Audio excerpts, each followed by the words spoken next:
हमारे यहाँ अनुसूचित जाति अनुसूचित जनजाति समाज की बेटियों के स्वाभिमान को बढ़ाने के लिए, उनके मनोबल को बढ़ाने के लिए अलग से स्वाभिमान बटालियन का गठन किया गया है, जहां हमारे इस तबके की बेटियां जो है समाज की रक्षा सुरक्षा का काम कर रही है। क्या किसी कांग्रेस शासित प्रदेश में इस तरह का बटालियन अनुसूचित जाति जनजाति बेटियों के लिए है क्या? इसलिए नहीं है कि उनका कहीं से भी संवेदनशीलता इन तबके की बेटियों को लेकर के है ही नहीं। हमारी महिलाएं कभी पाई पाई की मोहताज हुआ करती थी। 2500 रुपया का यह राजनीतिक छल करने का काम कर रहे हैं।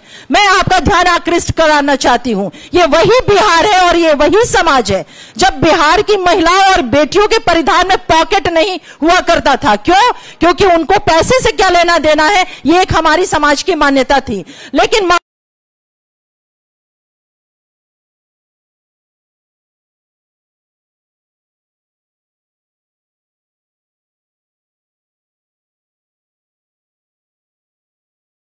नीतीश कुमार जी ने बिहार की बेटियों को जीविका दीदी बना करके उनका आर्थिक रूप से उनको स्वावलंबी बनाया, और आज यही बिहार की बेटियां जीविका दीदी के रूप में न सिर्फ अपने घरों को बल्कि अपने राज्य को और राष्ट्रीय विकास के दर को भी वो अपना मजबूत योगदान दे रही हैं।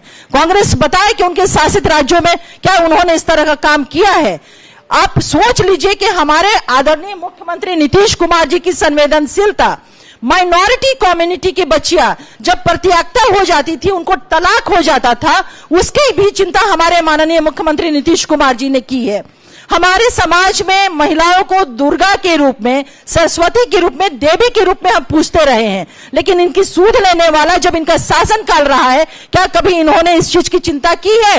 या इनका अभी जिन जिन राज्यों में शासन है, क्या वहां पे इसकी चिंता कर रहे हैं? हमारे माननीय मुख्यमंत्री नीतीश कुमार जी जहां एक तरफ माता जानकी का मंदिर का निर्माण करवा रहे हैं, वहीं दूसरी तरफ पटना में मां पटन देवी के भी मंदिर का चारदीवारी का निर्माण करा रहे हैं, दरगाहों का भी चारदीवारी का निर्माण हो रहा है। तो माननीय मुख्यमंत्री नीतीश कुमार जी की हमारी इतनी संवेदनशीलता, विमेन एम्पावरमेंट, महिलाओं को उनका संवैधानिक अधिकार को सुनिश्चित कराने के लिए रहा है, और जो भी उन्होंने कार्यक्रम बनाई, नीतियां बनाई, सोच बनाया, जो उनका विजन रहा, बिहार की बेटियों को अस्थायी रूप से उन्हें आत्मनिर्भर बनने में मिला है और वह अस्थायी रूप से आत्मनिर्भर बनी हुई है। मैं एक बात कह करके अब मैं अपने पार्टी के माननीय मुख्य प्रवक्ता सा आदरणीय नीरज भैया को माइक को हैंड ओवर करूंगी कि देखिए, कांग्रेस जो है ना वो एटीएम है। ATM that means announce then miss, घोषणा करो और भूल जाओ। यही कांग्रेस की परिपाटी, यही कांग्रेस का चाल चरित्र और राजनीतिक चेहरा है। मैं अब नीरज भैया से आग्रह करूंगी आपसे मुखातिब हो। धन्यवाद। जनता दल यू के प्रदेश कार्यालय में आयोजित संवाददाता सम्मेलन में समुपस्थित बिहार प्रदेश जनता दल यू की प्रवक्ता बहन अंजू महाराज जी, समुपस्थित पूजा पैट्रिक जी, इलेक्ट्रॉनिक प्रिंट एवं डिजिटल मीडिया के साथियों, पूर्व के दो वक्ताओं ने दो महत्वपूर्ण बातें कही। एक, पूजा पैट्रिक जी ने यह कहा, वह बड़ा आकर्षक है दोनों शब्द, कि लालू जी का जब राज था तो बिहार की बेटियां के मुंह से यह आवाज निकलता था कि अगले जन्म मोहे बिटिया न कीजो, अगला जन्म में मेरा बिटिया के रूप में जन्म नहीं हो। और माननीय नीतीश कुमार जी के राज में बेटी यह कहती है कि अगले जन्म में बिहार की बिटिया कीजो। एक सीधा अंतर है, बिटिया के रूप में जन्म लेना अभिशाप था और अगले जन्म में कामना है कि हम बिटिया के रूप में जन्म लें। और एटीएम, हम लोग तो आज तक एटीएम जानते थे कि पैसा को जो निकालो और ये करो, ये अनाउंस्ड देन मिस, एकदम सही शब्द का इस्तेमाल हुआ है। अब जरा देखिए, ये कांग्रेस पार्टी जो है ना, फॉलोअर है हम लोग का, ये आप लोग को मालूम है कि नहीं? फॉलोअर, नीतीश कुमार जी के फॉलोअर ही सब रहा है। अभी फॉलोअर हैं और लीडर बनने का स्वांग रचते हैं, तो नेचर और सिग्नेचर बदलता है कभी। नीतीश कुमार जी ने निश्चय किया तो ये लोग गारंटी शुरू किया।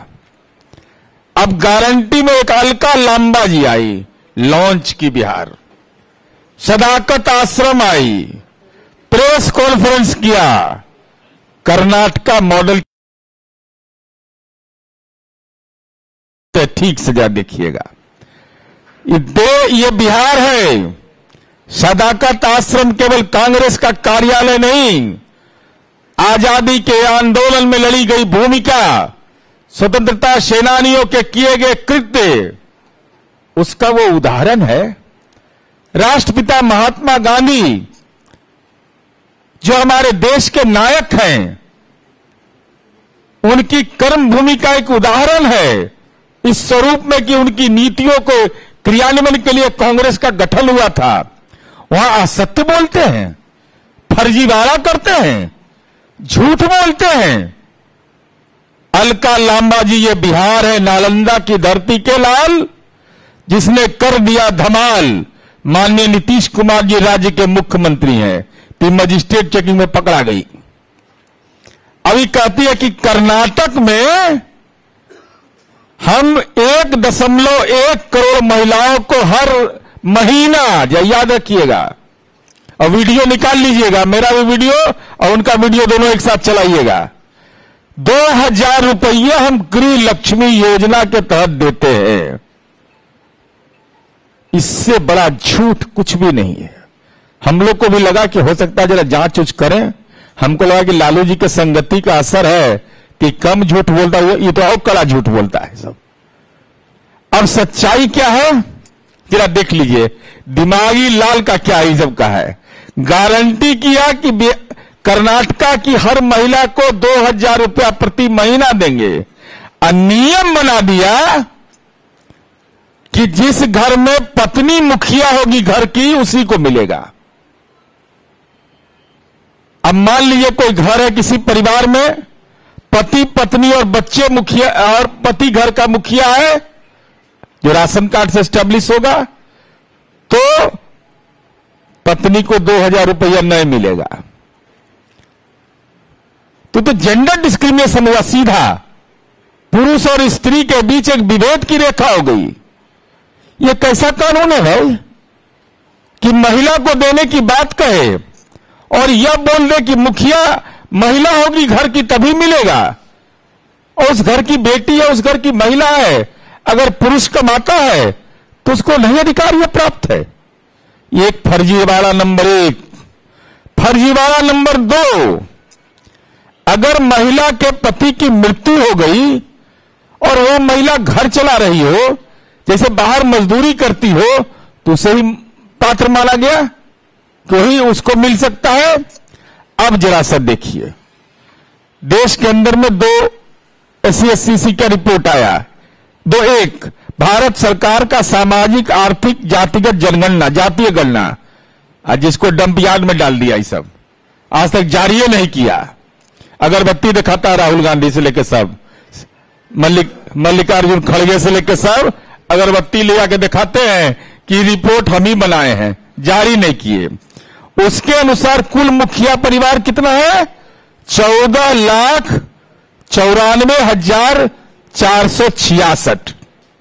ये हम नहीं कह रहे हैं, ये भारत सरकार के सामाजिक आर्थिक जातीय जनगणना का ये रिकॉर्ड है।